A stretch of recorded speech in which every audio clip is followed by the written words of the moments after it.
Okay. Good afternoon, everybody. Good afternoon, Tyler. Happy Dreary Thursday. I think we all know that we need the rain, although it's days like these that, you can say, where's the sunshine, right? But with the rain, we'll bring even prettier flowers and more weeds for us all to pull, I'm sure. But nonetheless, welcome. Thank you for coming out to this State of the Castle of June. Glad to be back in person with you, of course. Welcome to the viewers that are viewing from the comforts of their home. We gotta condense this the next time. We have a small group up here and the large majority back there. So, but We thought we were at church. That's what I was thinking. Then Betty tried setting the trend and brought some friends with her. So, all right. Well, we have a pretty full agenda today. But again, as always, a number of you were able to submit questions ahead of time. But as always, if questions come up, feel free to let us know. The first individual who does not need much introduction and is never too short on words is Mike Brever, our Director of Philanthropy. Mike, kick us off.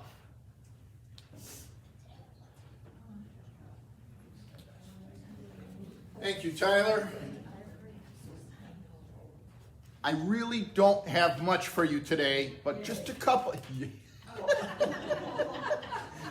Where did I get this reputation from? I'm shocked.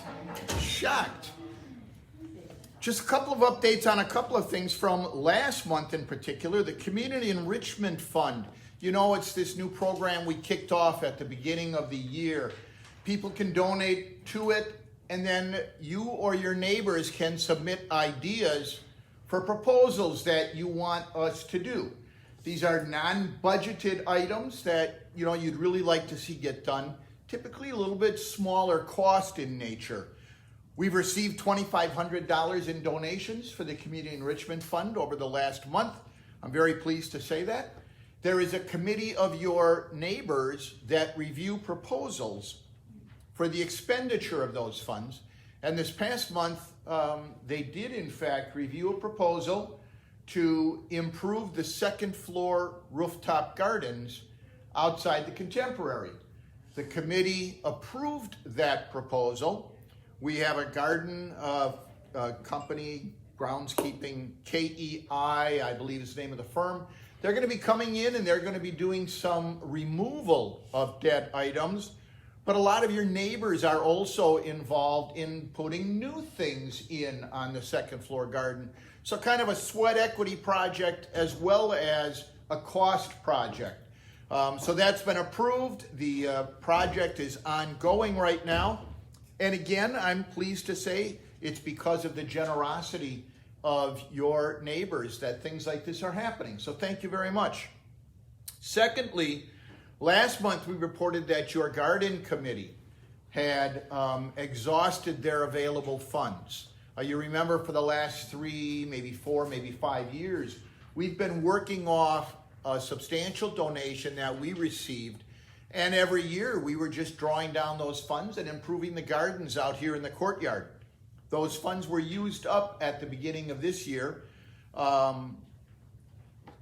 the beginning of the season rather, as we bought our new plants for the year. We've already collected $200 to start replenishing the garden committee fund.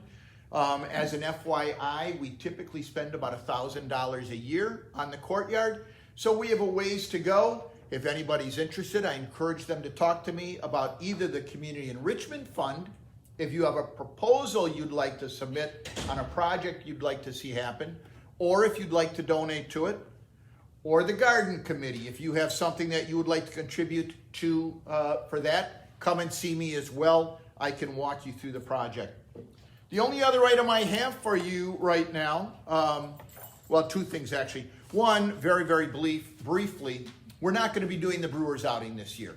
We're just not comfortable going to a stadium of 40,000 people when we don't know how many people have been vaccinated and how many haven't. We've worked out an arrangement with the Brewers that they will hold over our reservation till next year. So we will look forward to a Brewers tailgate party and outing next year. But we are going to be going ahead with our Edelweiss cruise. On the evening of Friday, September 10th, we will have a 2-hour cruise heading south on the Milwaukee River, heading out into the harbor. I believe it extends a little bit north of the Calatrava, comes around. We will have hors d'oeuvres, we will have drinks. It'll be a very, very nice evening. John Gerda will be our host and MC for the night. He'll be telling us what we are seeing as we cruise up and down the river. I just dropped something. I'll worry about that later. So that'll be Friday night, September 10th. More details will come to you over the next couple of weeks as we wrap things up. It will be open to residents, to board of directors, to staff members, and our guests. We have an opportunity to take approximately 100 people with us. And again, it'll be drinks, appetizers, John Gerda. There will be ample room for people to sit during the entire cruise if they want. Hopefully beautiful weather. This is not a fundraiser. This is what we call a friend-raiser. Fees that we charge for the night will break us even for the night. However, you will have an opportunity to come for free to that night. Details for that will be forthcoming over the next week or two. I'll have another philanthropy newsletter that comes out. Future State of the Castles, you'll learn information about that as well. So there will be a fee for attending. It will be a break-even fee for the night, but there will be an opportunity for people to come for free, and I'll be explaining more about that as time goes on. Any questions about these items? All right, thank you very much. I'm going to turn it back over to, let me see, Tyler or Lindsay? Lindsay is next. And I'm just bending down, picking up a pen. So there you go. All right. Good afternoon. There we go. Just want to make sure the viewers at home have a good angle. Well, it's great to see you all again, even on this rainy day. I like the summer colors that we have going on, the bright colors in the room. Tis the season, right? So from a health center update, from a census standpoint, we right now are doing great. We are at 32 residents in the health center and our budget's 32. So that is, it's been a while since we've seen that number, which is great. As you know, the hospitals start to pick back up with elective surgeries, the orthopedic hospitals, and so on, as we continue to foster the relationships with Columbia St. Mary's, and then as well as Freighter and all area hospitals. But those are our two largest referring partners. Then I'm thinking you all have seen our students in red from MSOE walking throughout the halls, or else up in the health center if you've frequented up there recently visiting any fellow neighbors. We've had several groups of students from MSOE on site, including a nurse extern. And these students are here to do assessments, vitals, depending upon their years of school. If they're early in their nursing career and the program, you know, they'll do some interviews, really get their feet on the ground, especially in a long-term care setting. So we've had great success, probably 20 students come through our doors, and then one nurse extern with anticipation that we would have more perhaps in fall. Havilah Normington, who's one of our board members, is a professor at MSOE, so we continue to foster that relationship. And I've seen really positive remarks and comments from the, students who have said nothing but great things to you all, and we even had one of them join on as a nurse after she graduated, so that's exciting. And then we also have MSOE on site a week from today at 10:30, and they will be doing the blood pressure clinics in the club room, so that's next Thursday, July 1st at 10:30. I know the blood pressure clinics have been long awaited, and we want to get back into the monthly routine of offering those, and especially if we can have these brand new nurses who are in the midst of their schooling get those soft skills and that kind of bedside manner that they will apply in their future by interacting and taking your blood pressure and having a nice morning with you all. So 10:30 in the club room, July 1st. There should be signs posted. And then last but not least, Paige Yance, who was our associate administrator working with myself, Tyler, and then the greater East Castle Place, has left. Yesterday was her last day. So she will be greatly missed. And if you wonder where she is, kind of coming to meetings or in the halls and so on, she didn't just disappear. She got a job in Terre Haute, Indiana. And so she will be a administrator of their health center there and assisted living. And she will start there next week. So we wish her the best of luck. She says many thanks to you all for creating such a positive experience, even in such daunting times, it seems, some weeks with the pandemic. Nothing like learning in the past year, but she will be very successful at her next step. So that's all I have. And then next up is Eric with facilities and a bunch of questions.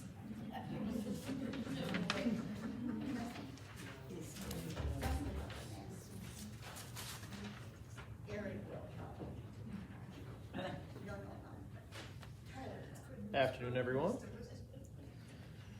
So I will start with the questions that were submitted in advance. I appreciate those. It gives me a little time to kind of collect my thoughts and see how we want to approach them.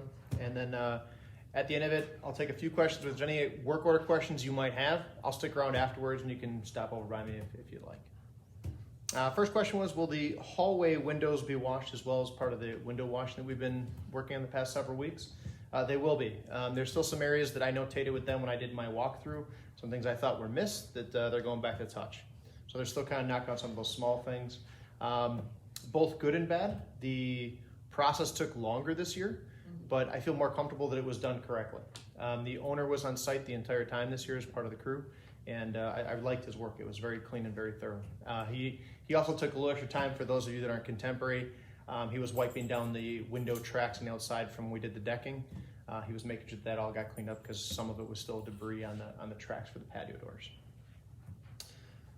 Next question. It looks like the deck washing equipment is still alongside the east side of Contemporary Building in the vines. Yeah, I did call the contractor and remind him he has 2 ladders here and then a bucket of supplies. They're back on site tomorrow for some other things, and so we'll be picking those up at that time.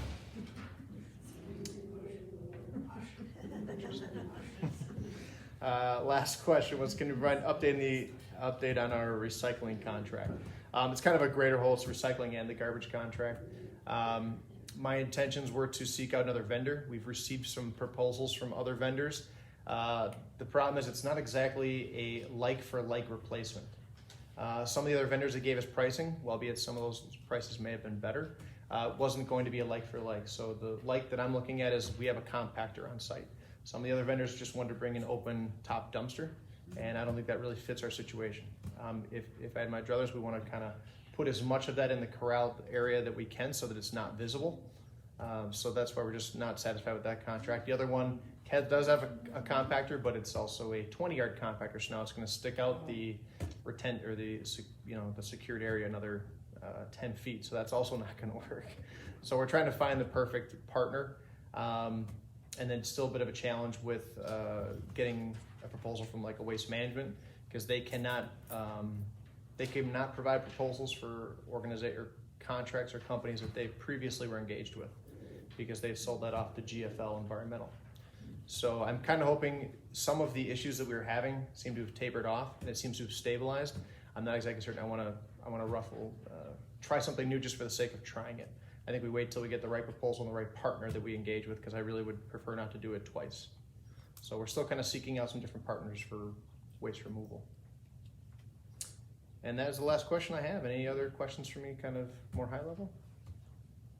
No? Yes? Okay. Was there a reason for all the water in the Contemporary parking lot this morning? Car wash. Like a floor. Not a car wash, actually. Yes, we have lift stations because that part of the building is below grade of the natural drain from the building to the street. So it actually has to pump the water up and then out. A lot of that water actually comes from our laundry department. So a lot of it's just laundry water. So they were out here this morning to make the repairs on the pumps. Yeah, one pump clogged up, the other one broke loose from its connector to the actual discharge. So he was out repairing those this morning, and he had one running at 11 o'clock, so that pumped down the water, and he's working now to repair it the second. then we should be out of the woods on that. Just glad it's not sewer stuff. Yeah, no, you and me both. We fought a little bit of that with BT about a month ago. So it is not that, just laundry water. So again, I'll be available for any other questions afterwards. Thank you. Next up is Laura.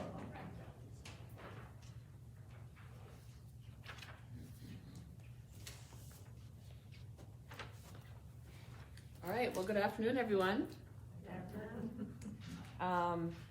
Just wanted to let you know, for those people that take advantage of our shopping, starting July 1st, we will be adding a $5 convenience fee to that shopping service. I know that some people are still taking advantage of that. However, as a reminder, we do have shopping on Wednesdays at a variety of different grocery stores. So please sign up and for the shopping on Wednesdays. And the convenience fee is just a small convenience fee. I know $5, but we're going to add that just as a convenience fee beginning July 1st. It will also be noted on the shopping lists for those people that are looking at the shopping lists for signing up. I wanted to thank all of those who have participated in the Roots of Our Roots project. We've had quite a number of residents that have been involved in that. A big thanks to Joe Schmidt, I see her in the front, for all of her work on this. A lot of enthusiasm for this heritage project, which is a community-wide project. We're hosting a program next Friday in the morning, a sharing of heritage collages created and a listing of the residents that have participated in the Roots of Our Roots.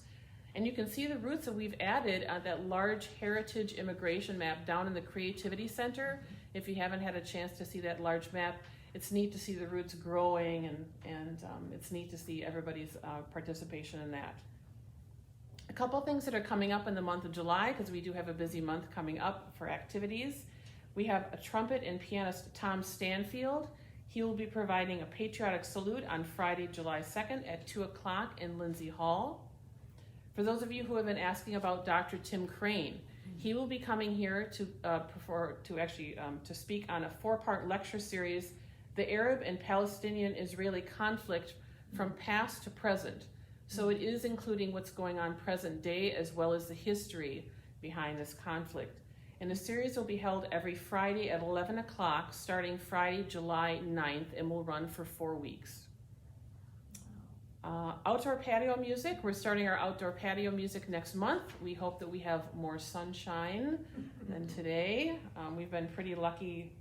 Actually, real wood. We have to knock on real wood. We've had a lot of luck with our Wednesday cocktail socials at 4 o'clock. And so this will be on Wednesday, July 7th at 4 o'clock, which will be part of our roving bar outside. We are welcoming back Bill Stone, thanks to Shirley Stone's connection here. Shirley's son is going to be coming back with his trio to perform on Thursday, July 15th at 3 o'clock p.m. Dr. Paul Norton, and Dr. Paul Norton is the director of the Milwaukee Mindfulness Center. He will be coming here to do a 5-part lecture series on meditation and mindfulness. So this is something that you really should try and come to. This is a series that's going to be held on Fridays at 2 o'clock, starting July 16th, and we'll have more information about that in your unlocked mailboxes. But it's a unique opportunity to have a class led by Dr. Paul Norton, and he's been coming to our meditation groups, I believe, once a month. So our Projects During COVID display in Recognition Social will be held the morning of Wednesday, July 21st. We're going to have Specialty Bakery from Bread Smiths on Downer Avenue. The Projects During COVID is an opportunity for residents to display their projects that they've done. So whether it's writing, poetry, painting, any projects that they've done during this time. And there's more information we'll share with you in your unlocked mailboxes about that as well. It's a time to kind of share what everybody's been doing during this time while they've been in their apartments and had the time to work on different projects. So we have a lot of interest from some residents on that. We have some opportunities for fundraisers for Alzheimer's coming up in the next few months. And the first one is a Build Your Own Sunday Bar, which is the afternoon of Thursday, July 29th. So in the next few months, you're going to be hearing more and more about our Alzheimer's campaign. I know Tyler's going to talk about the walk in September. We are planning a trip to the West Dallas Farmers Market. We already have that set. We've had requests for that. We have a patio lunch outing planned as well. We're going to take a trip to the Milwaukee Art Museum, and we're looking into summer evening concerts in Lake Park starting in July. For those of you who have gone to those, they've been really a lot of fun. For those of you who have asked about the theater survey and interest sheet, Shirley Stone, she's helping me with that. So we're going to have an interest sheet put out for those of you who are interested in going to the theater next season. We've already contacted the Milwaukee Repertory Theater, Skylight Music Theater, and Next Act. So you can plan on the survey coming out sometime in the next 2 weeks, of which you will choose those plays that we'd like to go to, and then we will get group discount rates on those plays. So, any questions? Yes. Mandela. What about what? Mandela, Mandela? Oh, is that a request? Now, where is that coming from? Milwaukee Public Museum. Oh, the Milwaukee Public Museum. I can certainly look into that. I know that also the Van Gogh interactive exhibit, some people have mentioned as well, which is going on at the Milwaukee, Wisconsin Center. We're going to look into that as well. And I just confirmed with Luther Gray that we are going to be having a tour of the Bradley Center, or the new Bradley Pavilion, Bradley Center, actually the Warner Theater is what I'm thinking of, is where we're going to have a tour of the new Symphony Hall in the end of July by Dan Petrie. So that was nice to have that confirmed. Other questions? Nothing else? Okay, I'll turn it back over to Tyler.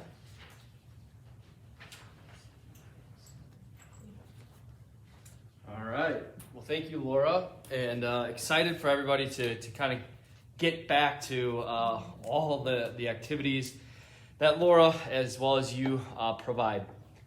We have an addition to the agenda, and it is our special guest, not really a guest at all. In fact, it is actually Teresa Jenkins. So not really a guest, not really, but somebody very special to us all. And so I want to make sure she gets the proper recognition. Teresa, Thank take you. it away. I'll start by saying one thing Laura forgot to the events for July to add to your calendars is July 19th, which is my birthday. So let's not forget that important day. No, I just want to remind everyone or let everyone know that starting July 15th, we will be reopening the guest rooms in Water Tower. So we do have 2 guest rooms, and we're going to ask that we use 1 guest room per resident because there are only 2. Reservations can be made at the front desk with Lila or Famata Monday through Friday, preferably, not to be done on the weekend because Lila and Famata are the keepers of the reservation book. So starting July 15th, you can start having your family back in the building over in Water Tower. Any questions about that? Okay, next thing. I just want to remind you that if you are going to be out of the building for overnight, whether it's 1 night, 2 nights, 10 nights, please let us know. Whether you let myself know or you let the front desk know so that we can put you on the census as being out of the building. Because God forbid a fire breaks out and we're running around looking for Mrs. Smith because we don't know that she's out of the building. So just let us know when you're out of the building. It'll be much appreciated. And just since I'm up here, one more thing, because, this is my soapbox. Please make sure that when you're in your apartment alone, that you are having your pendants on around your neck. Every time I get up here, I'm always going to make that reminder. Just because perfect, whether it's on your neck or on your wrist. Just because so many people make the mistake of not having it on, and as we know, have a fall or something in their apartment, and there they are until somebody misses them. So please, just a reminder to make sure you have your pendants on when you're in your apartment. Any questions for me since I'm up here? All right, next is Tyler again.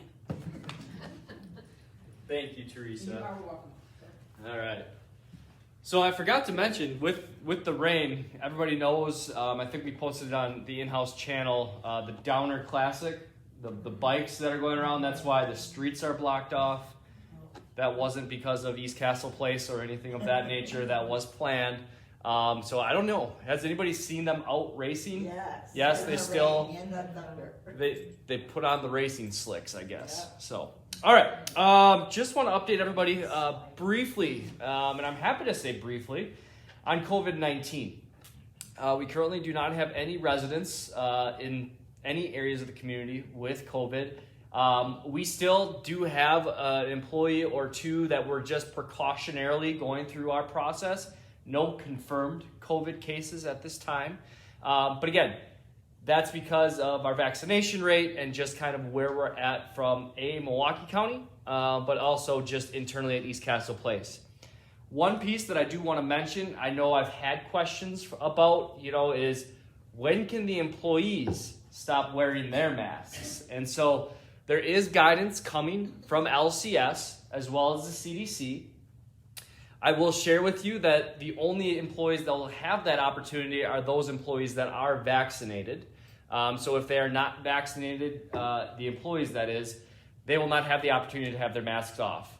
The other area most likely that will remain in masks is our healthcare areas, and that is due to that vulnerable population as well as some federal and state guidance that we receive. But again, we'll be looking towards that. So in independent living areas, potentially we may be able to get there, but again, it will only be for employees that are vaccinated, which we do have a list. Currently, we have 63% of our employees fully vaccinated. Of that, I would say it's a stronger than 63% mark that are here 40 hours a week or more. Also, with Lindsay's assistance, as well as Ashley Drummond, our Director of Nursing, we will now be able, in the near future, be able to provide the Johnson & Johnson vaccine, which is just the one shot to any new residents, of course, that are not vaccinated, but also employees. So again, trying to break down those barriers. There is no cost for it, things of that nature. But again, walking down that road towards true normal. So what that may look like. Parking lot security. Show of hands, how many of you have heard of an issue that has happened previously in our parking lots? All right, I figured. So as many of you know, I don't like to hide from tough news or tough conversations. We did and do have a concern regarding theft in our parking lot. And I'll share with you, it's theft on the east side of Milwaukee and Shorewood and beyond. When I talked to Milwaukee Police Department and looking at the crime map, we are up 188% comparatively to last year from thefts of cars as well as break-ins. So from January to May, we've had the exact same amount of thefts and break-ins on the east side of Milwaukee as we did from January 1st of December 31st in 2020. We know it's an issue. It's up over 300% in Shorewood from what a couple of residents and I know Maureen is there as well and shared that with me. So what are we doing? Eric and I have been vigilant, I can't say that word, have been very focused on bringing a security firm on site overnight.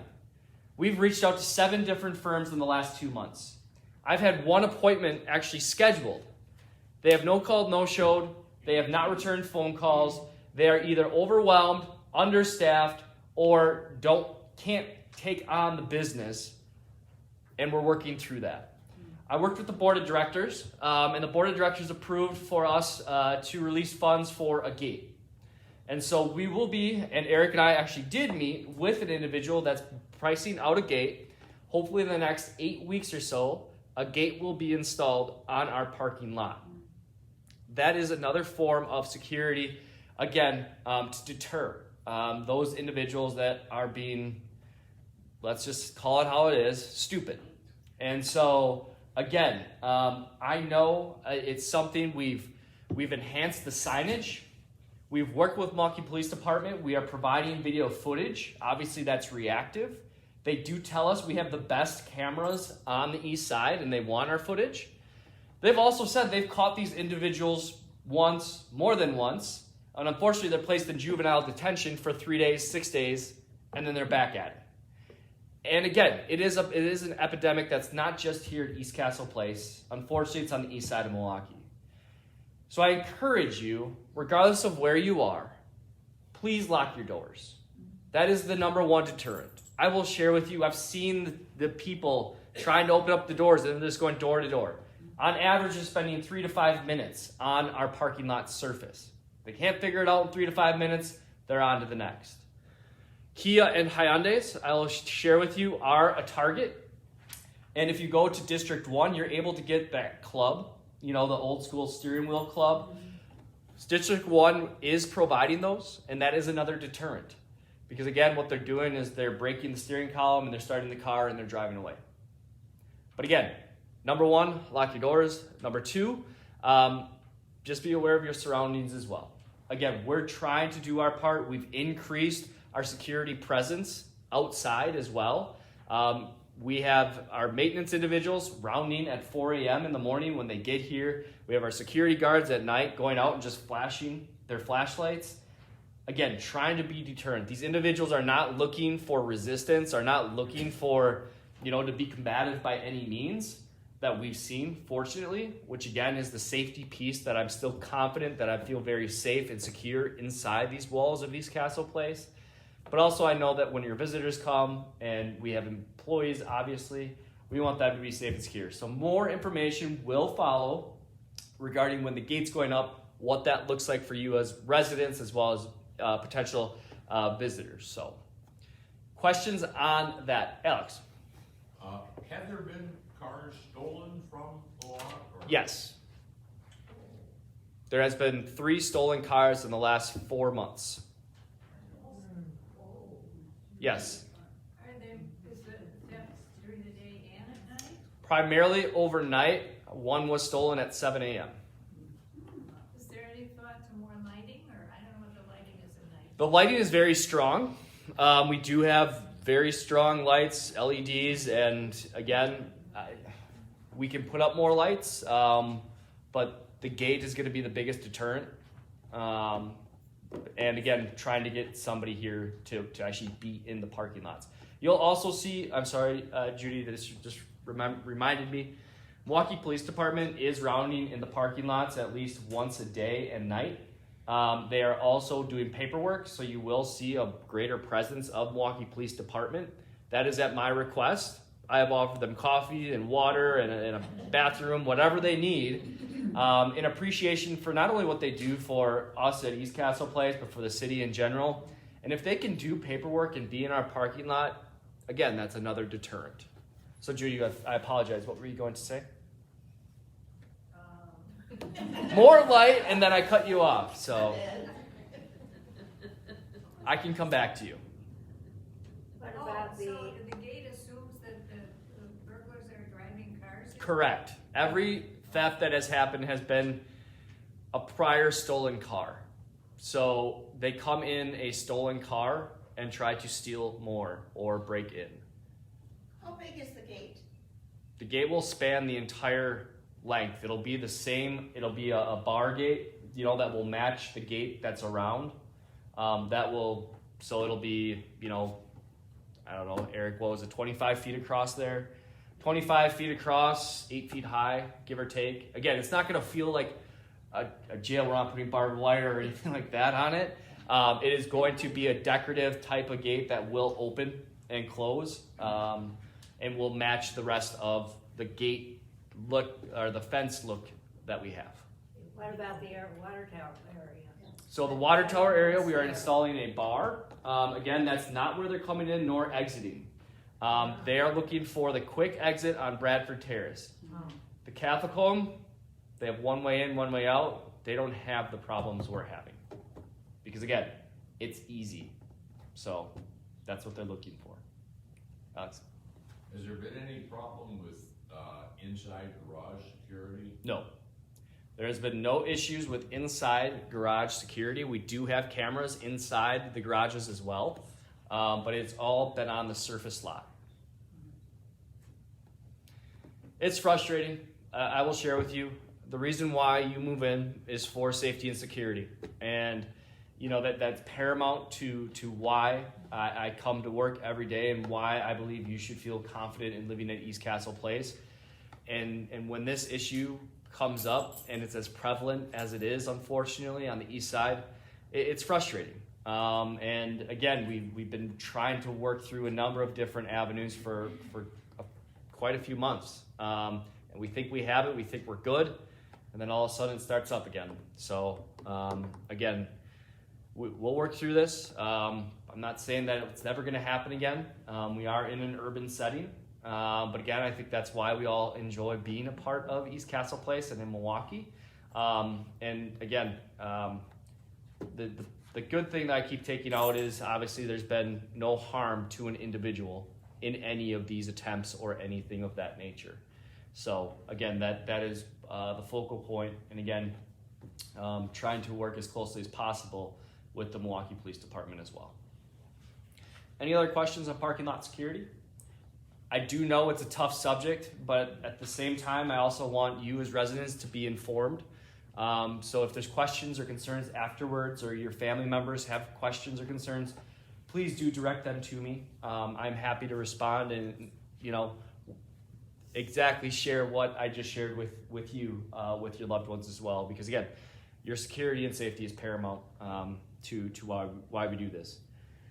Then I'm just going to skip the Alzheimer's, but I'm going to say go back kind of to that inside security, and it lends itself and dovetails off what Teresa Jenkins said about wearing your pendant. But the question was raised, what has become of the plan to improve our emergency help alert system to report our location when we press the button? So we have upgraded the our care systems in memory support neighborhood, our skilled nursing, and our assisted living. Coming in the near future, our goal is to upgrade your pendant system as well. And so with that upgrade, you will have a new pendant, and then that pendant will show where your location is if you were to fall. We're also looking at adding and enhancing the inside of your apartments, a monitor that would allow us to make sure you're up each day. And so again, it's another safety measure we want to put in place. And again, it'll be automatic. There's a couple different solutions. It can be where you physically press a button before 10 a.m. or something of that nature, or a small alert system in your main bathroom where you walk across, between the hours of 4 a.m. and 10 a.m. that says, okay, yes, Mrs. Smith is up, she's okay, and then we can go forward. Now, I know Teresa and the front desk have a number of residents that they do check in on every day. We would get that list as well. So again, be on the lookout in the near future for that as well. Hopefully that answers the question. Yes. Can be added to that list at any time.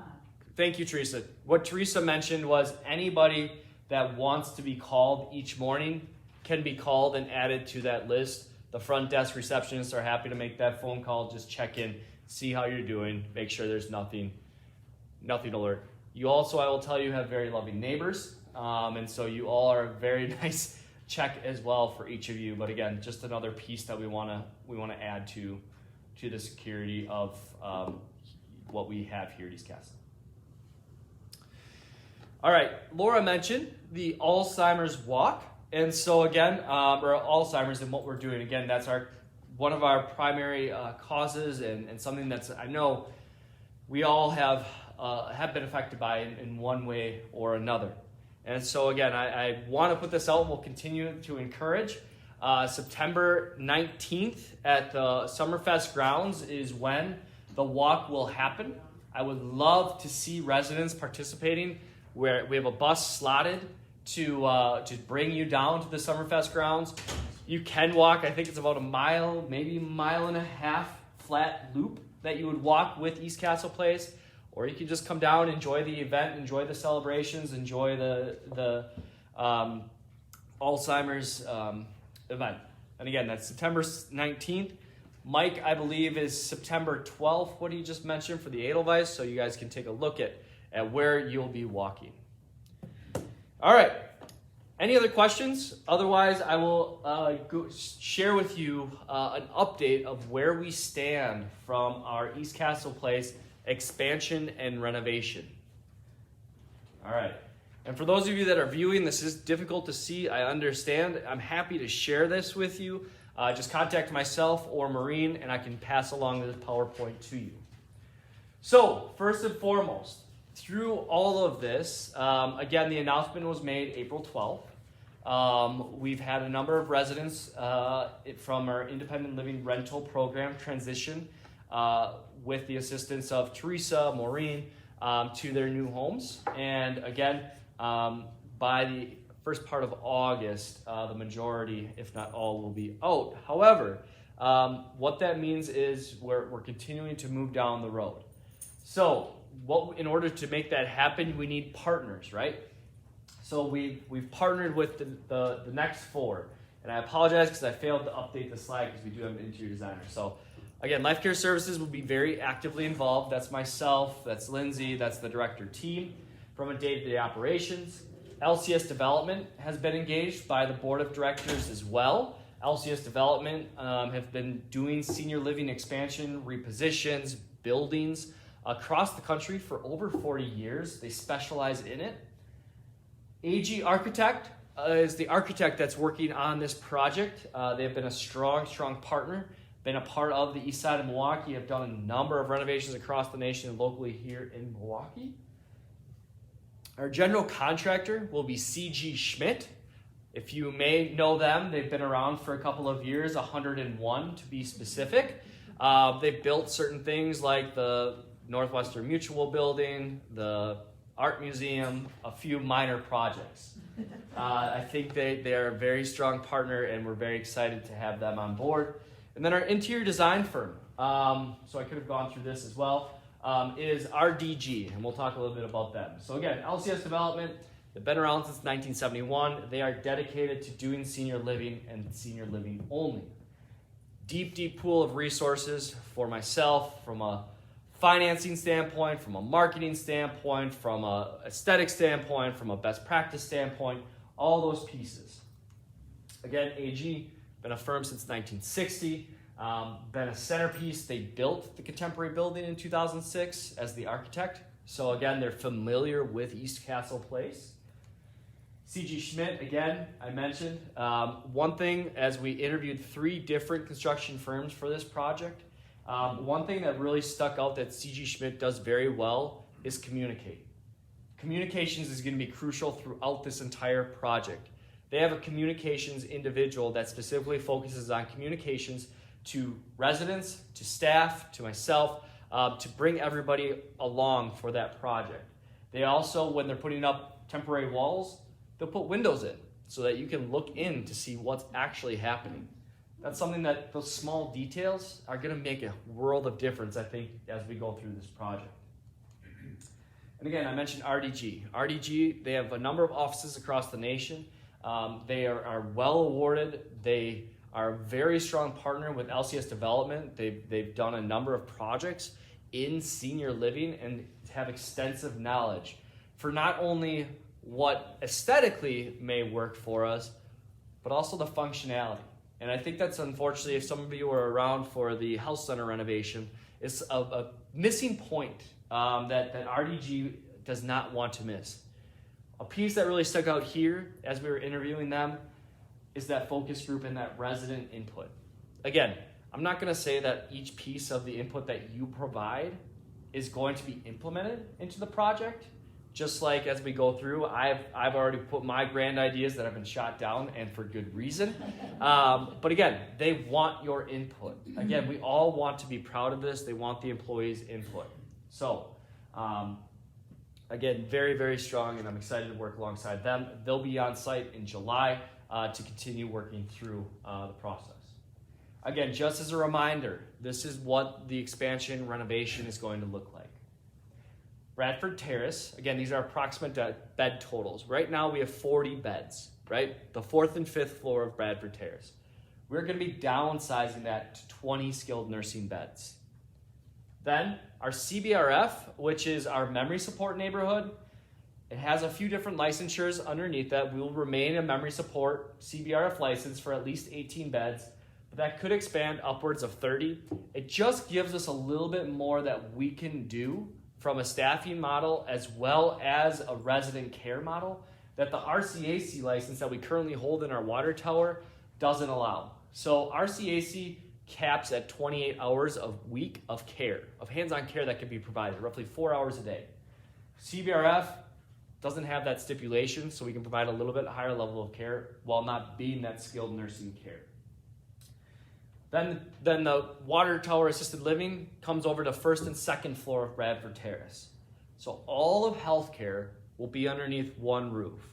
And I'll share with you when I've updated the employees about this, that's one thing I think we're all looking forward to across the board, because I think we'll be more effective in how we deliver those services and how we're able to manage activities, for instance, performances, things of that nature. So again, first and second floor and third floor will get a pretty heavy touch of renovation. Fourth and fifth, due to the millions, a couple of $1 million that we've put into it less than 5 years ago, we'll have a little bit less, but we'll want to make sure that that's a cohesive looking healthcare area. Then those water tower residents are moved over to the first and second floor, opens up all of water tower, and floors 1, 2, 3, and 4 are renovated from what now is 52 apartments into 30. And so we'll talk a little bit about that. And then of course, through all of this, there's common area renovations that will be happening. So again, the front desk, the bistro, the club room, the dining room, Lindsay Hall, the first floor of historic building, the wellness center, all get heavy renovations. And so we'll talk a little bit about that. Questions on what that looks like once it's all done? We'll talk about timeline. So right now we have 30 units, everywhere from 1 bedroom, 1 bath, all the way up to 2 bedroom with bonus space and 2.5 bathrooms. So again, roughly 850 square feet up to 1,900 square feet is what those apartment unit sizes will mix in. There's some pretty unique and cool looking apartments that are projected. And again, Anna Landis and the team will be marketing those. So again, these are, I know they're tough to see, and again, I'm happy to share this, but again, just some examples of what the spaces could look like. Again, much more of that open type concept from a unit mix, as well as some larger bathrooms and bedrooms. All right, how many of you have seen the website lately? There is a tab that looks like this. It says the expansion and renovation tab. I know a few of you have seen this because you've made comment, which I do appreciate, and know that that has not gone on deaf ears. But there are renderings.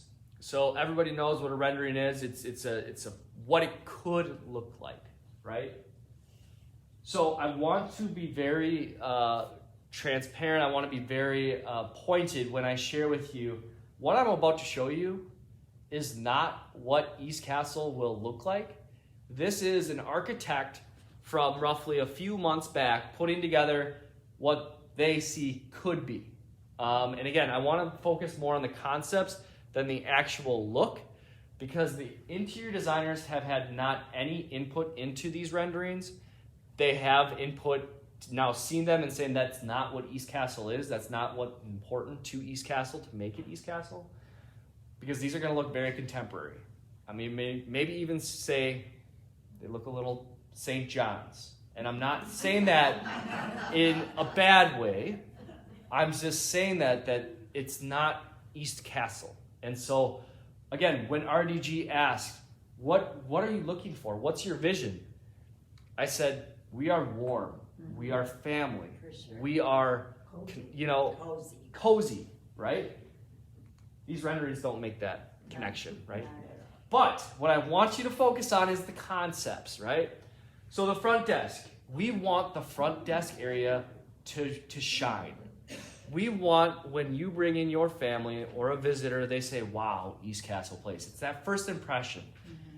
We know Lila and Famata do a fantastic job in meeting all the needs and greeting everybody warmly. Again, why you come to East Castle. But when the architect was on site, they saw some functionality of that front desk, and in talking with Teresa that we can enhance. How many of you get packages from Amazon, right?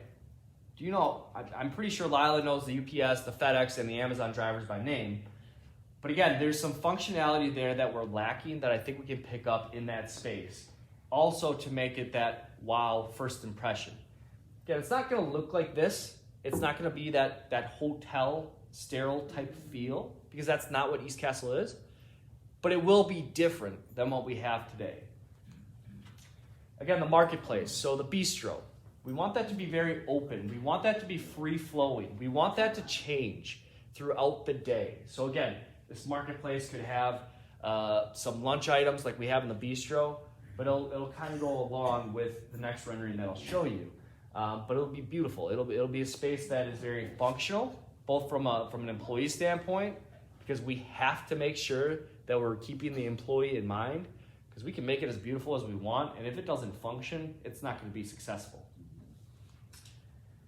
We're going to be putting in a pub or a bar. How many of you enjoy a beverage from time to time, or go to a roving bar, for instance, right? We know that seniors coming in and seniors today enjoy a beverage, maybe before dinner, maybe a happy hour, maybe a mimosa, right? So we are going to be adding a bar, and the bar right now is slated for that club room, where the club room is currently. This is what you could look at when you're looking back, sitting in the bar, looking back towards the dining room. See it very open, right? Right now, the spaces are pretty structured. The open concept and open flexibility allows us to be more flexible in what we're offering to you as residents, as well as to our programming and what Laura does, for instance. I know when those birthdays happen, the club room sometimes gets very, very full, right? We're almost tripping on each other. What I would love to see is that this space can kind of morph. It can turn into, from your breakfast coffee to your bridge games to your pre-dinner cocktails, right? And then into the dining room. So again, these are just concepts. But again, I want you to start thinking about that, because your input's going to be wanted and needed. The other piece, and again, you can see Anna after this. But of course, part of this is bringing in new friends, new neighbors, right? And selling to East Castle, our priority sales program. So what this is doing is it requests a $1,000 fully refundable deposit. And so with that, residents are on the priority list, and they get to pick what apartment they want and in the order that they want. And so with that, they also get kind of the sneak peeks like I'm showing you, as well as events to generate that interest. So if you see and want, Anna Landis I'm sure will be available for anybody that you might say, hey, I think I have a friend that's interested. We do have our Friends for Neighbor program. Of course, Anna can speak to you on that as well. The next step after that is a 10% deposit, and then that will be when the construction begins on their home. So what's the timeline, you might be asking? The timeline is not starting until March or April of 2022. You might say, well, Tyler, there's spaces that are empty. Why can't we start? Well, there's some city approvals that still have to happen. There's still some drawings that have to get detailed. There's still pricing that has to occur. And there still has to be input from you as residents. So we still have a ways to go from that aspect. And I know April seems like a long ways away, but I can tell you that with an 8-month-old, it goes really, really quick. And so time flies around here. And so again, we're going into July. We're halfway through the year. And again, we're going to be looking at that. One piece that we're still working through is what that phasing looks like. I can tell you that Bradford Terrace is the first piece of this puzzle, so to speak, because again, we need a healthcare component up and operational so we can move the water tower residents that are currently there over. Then once that's completely vacated, then the water tower building gets completely renovated, which should have minimal impact on you, because again, we can basically shut those doors. I'm not gonna say there's no impact. If you've gone through renovation, you know the headaches that happen with it. But again, hopefully we're able to communicate those effectively to you ahead of time. But the other piece is common areas. So we know that there's going to be downtime for common areas. And it's just how much of that common area space do we want to give up right away? Do we, give it all at once and they get it done in the most effective and efficient manner, but then we don't have a service for 4 weeks? Or do we do it in half where we keep the service? It's looking a little different, but they do half and half and extends the timeline. Again, working through that. CG Schmidt, again, they're going to lead that charge. I'm very confident. They work in occupied health cares and senior living spaces all the time. This is what they do. And so I'm confident in that. But again, that's where your input's going to be needed to say, Tyler, you know what? If you can tell us our dining room is going to be back online in 6 weeks instead of 12, we'll be okay for 6 weeks going back to how it was and getting our meals delivered. So that I know that when I come back in 6 weeks, the dining room is going to be beautiful. That's just an example. I'm not saying that's going to happen, and that's not a choice that you necessarily need to make. But again, those are just some of the thoughts that come with these renovations and with these common area, much needed updating. Total construction time, 14 to 16 months. I think this will get moved up. I do think that, from what CG Schmidt is saying, it's more in the 12 to 14, but again, without having a wall poked in, so to speak, we don't know. So I'm going to be as conservative as possible. I'd rather say it's going to be 16 months and we delivered it in 13. I don't think anybody's going to be upset if we're able to get back to the community sooner, as opposed to, oh yeah, it's 12 months and now we're in month 16, right? So really the next steps, city approvals are continuing, working with the state agencies that are needed for licensure. Again, staff focus groups, resident focus groups on finishes and things of that nature, programming of areas. There's going to be some common areas in Water Tower as well that we know the space, but we don't know what needs to be in there. Do you want a pool table? I don't know. Maybe. That might come out of a resident focus group that may be important. A theater space, right? It'd be nice that we have kind of a smaller setting that we don't have to constantly turn, right? Or have somebody, physically move the chairs because we need a group size of 10, but then the next event calls for 30, right? Some technology, implementing that along with the project is going to be very crucial. So again, as you're thinking, as you're talking over the dinner table, talk amongst yourselves. Again, we're going to want that.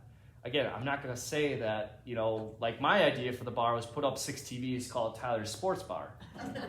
That one got shut down pretty quick, which, again, I appreciate and I can understand.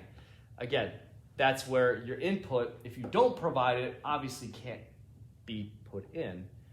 But if you put it in and say, well, I didn't get it anyway, so I'm frustrated, I don't want that either. So, again, we'll work together and make this as a successful project as possible. And I know it's going to be very successful. Any questions? I know that was a lot of information. I know that a lot more is yet to come. I know that regular communication is going to be key as we progress, as we move forward. And I do want to assure you that my communication with you is at the top of my list. I know that's how this project's going to continue to move along, and it's going to be as painless as possible. I can't promise no pain. I can't promise 0 hiccups. When you're going through roughly a $20 million project, you're anticipating that some water shutdowns might happen that we didn't foresee, right? But again, whatever we can do in the front end is why I'm communicating already. Again, we're 6 months out from really doing anything at this point, more than that. But again, that's where, as these meetings come up, as these pieces start to fall into place, I want you to be aware this is your home. And that's what it is going to be after this. And that's why, again, I appreciated some of the feedback I received was, Tyler, that's not East Castle Place. And I was happy to share. I said, I know that's not East Castle Place. That's what maybe it could, but it won't. So, questions? Is the main entrance still going to be on Bradford? Yes. Okay. Yep. So just think about these walls. The exterior walls aren't changing. Okay. There's no change to any of the exterior walls in this project. It's all inside these walls, which is why it's going to be a little bit easier to get through the city. Because again, we're not adding to the exterior and what the look is. The Castle's still part of the historic district, so there is some committees that we're meeting with already on the historic district and the historical board, because they want to make sure that, again, the look is preserved, but they're not concerned with what we do necessarily inside. Other questions? Katie? You've mentioned focus groups a few times. Can you tell me how are they going to be, how do people get on a focus group if they want to? Or Yeah. how are the members selected? So, again, don't have quite those details yet. RDG will be making their preliminary visit July 20th and 21st. They have some things in mind. I don't foresee necessarily in July already having those resident focus groups, but do know that if you're interested, do let me know. Again, we're a small enough group that I think we'll be able to have everybody input into areas and your expertise. But again, please let me know. And as those details come, as we're looking for those focus groups, I'll make sure that you have ample time to make sure you put it on your calendars and say, yep, that's something I'm very interested in. Or, you know what, I really don't use that space, so it's not that important to me. So again, your input will be wanted. I don't know quite what that looks like yet, and I will assure you that I will let you know. Yes? The outside of Bradford Terrace, Mm-hmm. the outside, the cement block, is really pretty ugly in some places. Looks like it's been repaired with cement that didn't match. Is there any possibility of having that look less like a bunker? So the question was, Bradford Terrace, it kind of looks like a bunker. It isn't the prettiest building on the east side of Milwaukee. Is there anything we can do to enhance that? The architects are looking at that. Now you can potentially what they call skin the building, for lack of a better term, which is putting kind of some veneers and things of that nature over it. Unfortunately, a lot of what you see is structural, and so there's not a lot of change and enhancement that can be made outside of the ultimate, which is replacement, which we're not looking at. So again, the architects are aware, but right now it is not slotted to get a lot of exterior looking work. I wish I had a better answer, but the building functions as it is. And it's not, it was structurally in the 1960s, but some of the cracks were repaired. With they probably don't leak anymore, but they don't match the cement that they. Right, and so, yeah, I don't have a great answer for that. Matching cement is always tough. If you put in, we're getting new cement, I should mention that, here in the next, hopefully, couple of weeks, along the Downer Avenue off of the historic, as well as some pieces in Bradford. Concrete, when it's brand new, looks fresh and shiny, and I think that's unfortunately probably what we're seeing is we have this 1960s concrete, and then we have the 2000s, and so they haven't quite caught up from a look standpoint. But I'll continue to talk with LCS Development, see if there's anything we can do, again, from a cost-effective standpoint, to see if we can enhance that look at all. Because you're right, it does not match the castle and the beauty. Yeah. Yes. Any other thoughts there, Katie? Well, even if people take care to make all the blinds go at the same reason, so we don't have blinds. That could help, yeah. That could happen right now. Yeah. Right now it looks Yeah. bad, but if the windows look good, Yeah. it looks like it's cared for. When some are this way and some are that way, it looks tendency. Yeah. No, I agree. If there's anything like that we can do from an internal perspective, we definitely can and will, and pay more attention to what those details are. So, yes, Shirley. Is there a reason why the emergency vehicles come to the main desk rather than going through the Bradford entrance? The question is, is there a reason why the emergency vehicles go to the Circle Drive as opposed to the Bradford Terrace entrance? And it's all in how it's programmed with the city and their response and where we've told them. So for instance, if there's a call from the contemporary or the historic, they are automatically alarmed to go to that Circle Drive. If there's a call from the health center, they may still go past because it's easier for them, but I believe that is, they are told to go up Bradford Terrace. So again, the emergency response is based on kind of what we've told them and what we've walked fire detection group, or our Milwaukee alarm rather, through and where our alarms go. But do you have concern with that? Well, mostly appearance. Appearance, sure. And so having a big fire truck in the Circle Drive is not as nice as in Bradford Terrace. It stays here quite a while, so there's the lights. Are flashing and yeah. Eric, maybe you and I can have a call with Milwaukee Alarm and just make sure, but again, some of that is dictated by the city as opposed to what we do. It does tie to the address, and so that address is our main address, 2505 East Bradford. But we can definitely look into that. We could also, call Paratech and Bell, who is usually Yeah. who we use, and recommend that. Sometimes it is drivers as well, ease of which route they choose, depending upon if he's new or lights going that way, it's easier to loop around, so, but we have people we can talk to. Yes. And will they be able to get through the new gate?